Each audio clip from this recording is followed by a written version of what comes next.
है। आप चाहें तो इसे गेरू स्याही से भी बना सकते हैं। अगर फोटो आपके पास ना हो तो गोबर और गेरू से हम प्रतिमाएं बना सकते हैं। तो सबसे पहले हम इसे स्थापित करेंगे। अब हम 2 मिट्टी के करवा लेंगे और 1 पीतल का करवा लेंगे और उसमें हम जल भरेंगे। जल उतना ही डालना है जिससे कि पानी बाहर ना गिरे, क्योंकि करवे में साइड में टोटी लगी होती है। अब उसमें हम अक्षत डालेंगे, अक्षत मतलब चावल, और उसमें फूल डालेंगे। आप चाहें तो इसमें सिक्के भी डाल सकते हैं। ये देखिए मैं अक्षत डाल रही हूँ, क्योंकि खाली जल नहीं रखना चाहिए ऐसा कहा जाता है। तो जब भी आप करवे में जल भरें उसमें आप अक्षत और फूल जरूर डालें, और आप चाहें तो सिक्का भी डाल सकते हैं। ये देखिए इस तरह से। अब इसमें हम ये बड़े दिए रखेंगे, करवे के ढक्कन है, और इसमें हम चावल भरेंगे। चावल अच्छी तरह से भरना है। ये देखिए चावल बहुत साफ सुथरा होना चाहिए।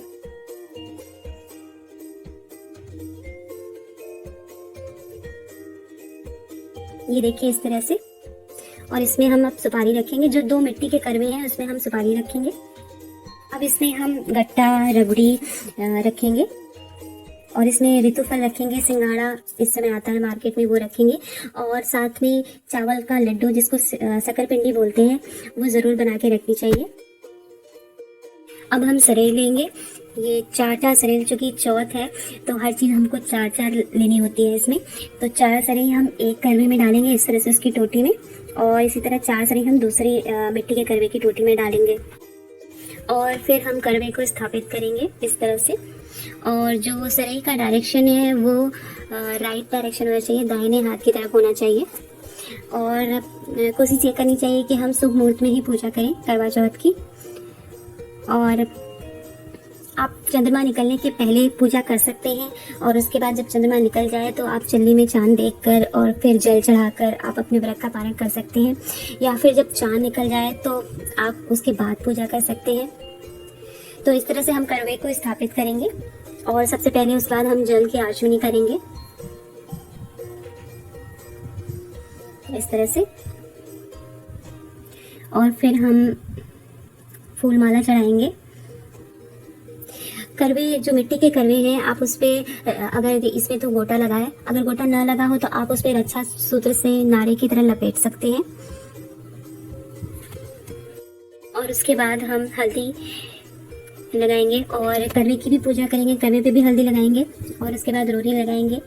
और फिर गणेश जी की सबसे पहले पूजा करनी है, और फिर हम उसमें श्रृंगार का सामान चढ़ाएंगे, और चूड़ी बिंदी जो भी आपके पास श्रृंगार का सामान आपने खरीदा हो चढ़ाने के लिए वो चढ़ाएंगे। और हम फिर सिंदूर चढ़ाएंगे। सिंदूर सौभाग्य के लिए होता है, तो हमें सिंदूर चढ़ाना है पार्वती जी को, और फिर सुहाग लेना है। और उसके बाद चूड़ी चढ़ाएंगे।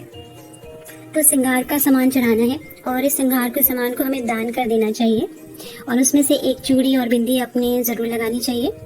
और हर चीज़ 4 चढ़ानी है। उसके बाद हम फल चढ़ाएंगे।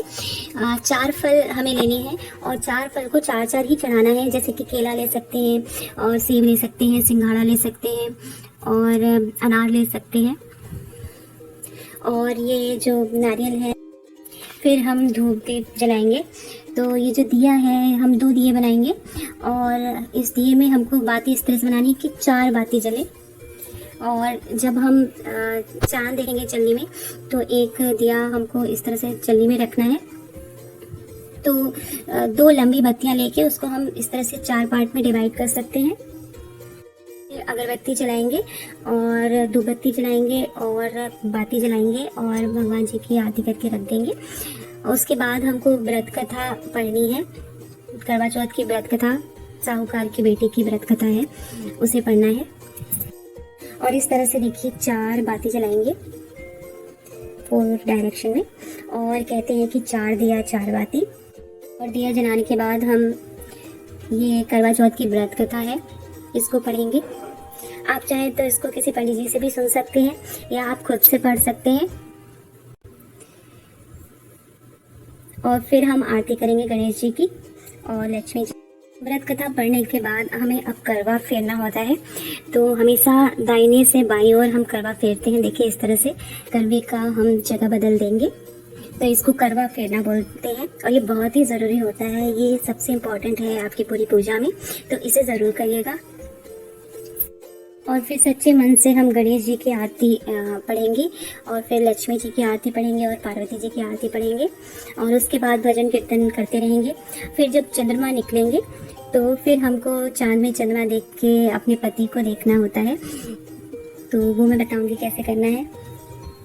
हमें सच्चे मन से फरा, पूड़ी, खीर, बड़ा, कढ़ी बनाना चाहिए और उसे सच्चे मन से भगवान को भोग लगाना चाहिए। घर में हमें तरह तरह के पकवान बनाने चाहिए और फिर शाम को उसी का भोग लगाना चाहिए और उसी से पारण करना चाहिए। जैसा कि मैंने बताया, खीर, पूरी, फरा, बड़ा, कढ़ी, ये सब ज़रूर बनाना चाहिए। अब मैं बताने जा रही हूँ कि चांद देखते समय क्या करना है। तो उसके लिए सबसे पहले हम इस तरह की चलनी लेते हैं। जैसे ही चंद्रमा दिखे उसका कोशिश ये करनी चाहिए कि उसका हमको सबसे पहले दर्शन करना चाहिए और इस तरह से उसमें दिया रखना चाहिए। 4 बत्ती वाला दिया रखना है। इस तरह से जो पीतल का करवा है उसमें भी जल भरना चाहिए और इस तरह से हम उसमें भी सराई लगाएंगे। 4 सराई लगानी है और उसके ऊपर जो ढक्कन है उसमें भी हम चावल का शक्करपिंडी रखेंगे और सिंघाड़ा रखेंगे और गट्टा और रबड़ी रखेंगे और फिर इसी से जल चढ़ाना चाहिए, चंद्रमा जी को अर्घ देना चाहिए। तो सबसे पहले हम चल्ली में दिया रखेंगे, चांद को देखेंगे और फिर अपने पतिदेव को देखेंगे। उसके बाद हमें चंद्रमा जी को अर्घ देना है और चावल, अक्षत, फूल चढ़ाना है। देते समय हमें 4 चक्कर लगाने हैं और फिर अर्घ देना है। हर बार 4 बार अर्घ देना है। तो उसके लिए हम बाल की लट को सराई के साथ रखेंगे और जल गिराते रहेंगे। चंद्रमा को अर्घ देने के बाद फिर सभी बड़ों के पैर छूने चाहिए और अपनी सासू माँ को ज़रूर कुछ गिफ्ट देना चाहिए। आप चाहे तो साड़ी या कपड़ा